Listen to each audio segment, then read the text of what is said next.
Do you know how powerful the United States has been all along? Since the founding of the United States, its merchant ships were never dared to be hijacked. As long as a merchant ship flew the American flag, even in the Somali waters where pirates are most rampant, it did not need any escort at all.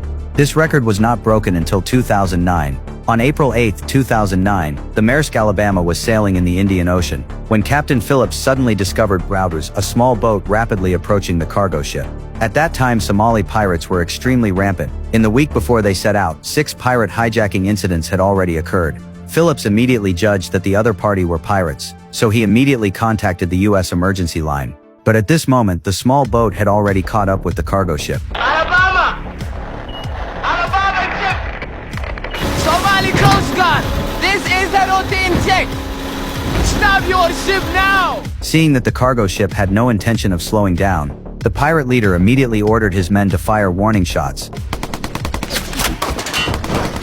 Shots fired!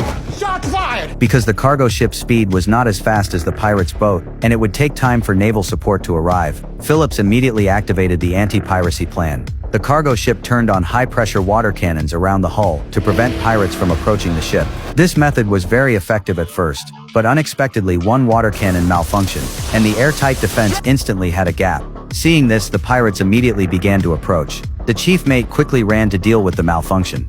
To prevent the pirates from boarding, Phillips directly fired a flare toward the pirates. This kind of flare can usually produce a flame of over 1200 degrees.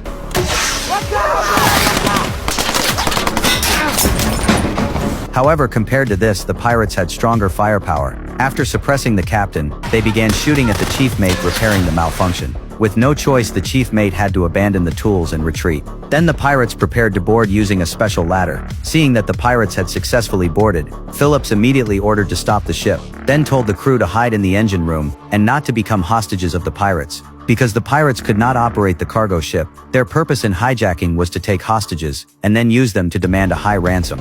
As long as they were not captured by the pirates, there was still a chance to wait for rescue. Soon 4 pirates came to the bridge. Here only the captain and 3 others negotiated with them. Phillips originally intended to use the only $30 to persuade the pirates to take the money and leave, but obviously this was impossible. $30,000?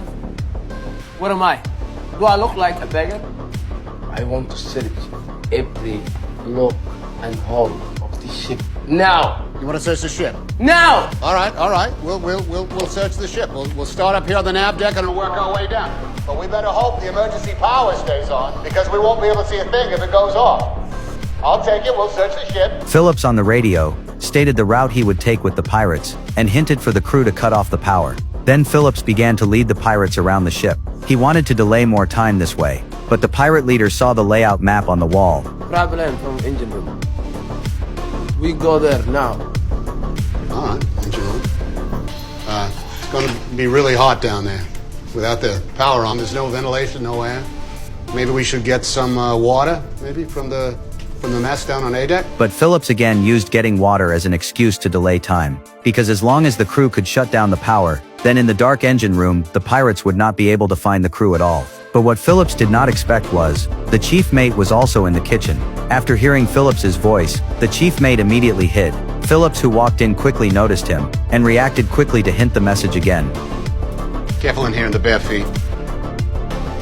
You can cut him on almost anything.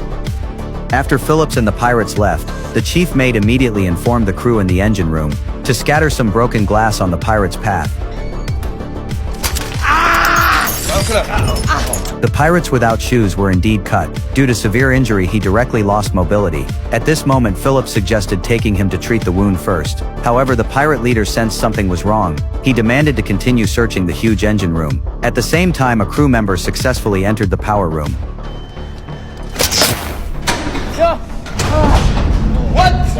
What'd you do?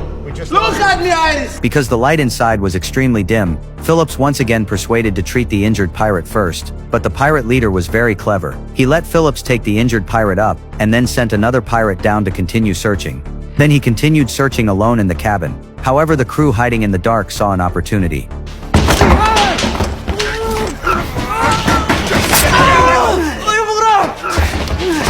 Just after Phillips brought the injured pirate back to the bridge, a voice came from the radio. French, come in.